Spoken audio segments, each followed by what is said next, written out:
जैसे कि पूरा देश कल से ही दुख में डूबे हुए हैं। वो विमान हादसा होने के बाद, और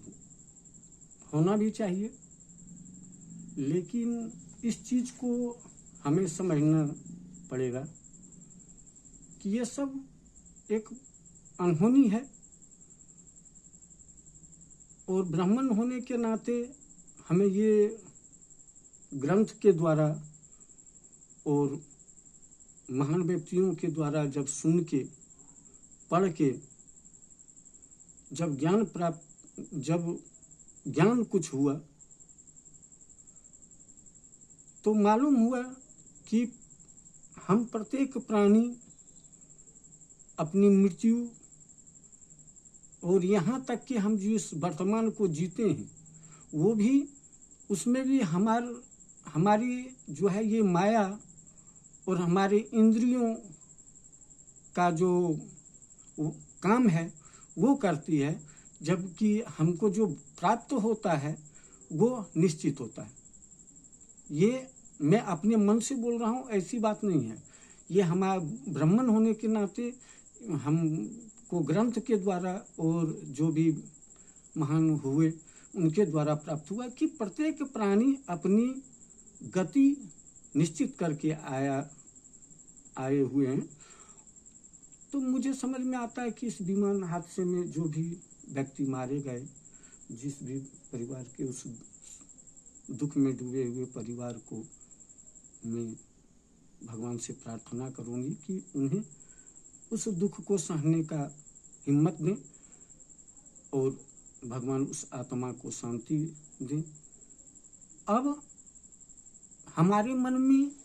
ये भी डर पैदा हुआ, ये सारी घटना के बाद तो प्रभावित तो पड़ता ही है। तो मेरे अंदर में डर पैदा हुआ कि ये तो बड़ा गड़बड़ है।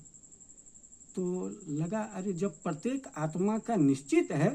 तो हम कितनों भी बचना चाहेंगे, यदि उस के द्वारा मेरा निश्चित होगा तो होके रहेगा, हम कितनों डरने से तो काम चलेगा नहीं। यदि निश्चित है, यदि हम ब्राह्मण हैं और हम इस चीज को जानते हैं कि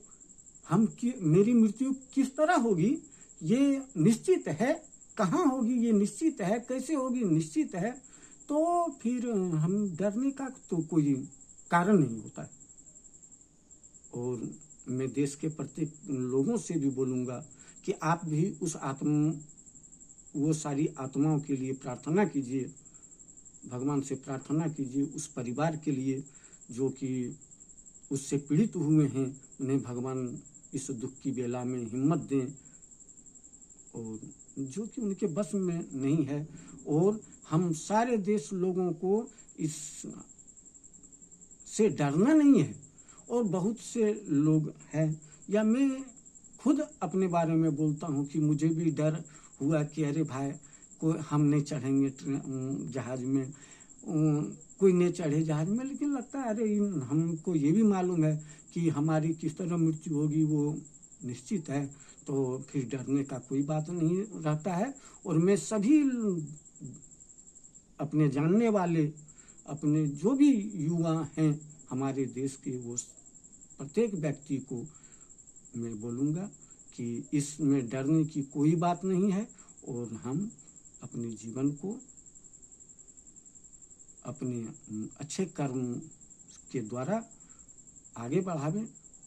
हर हर महादेव, हर हर महादेव, हर हर।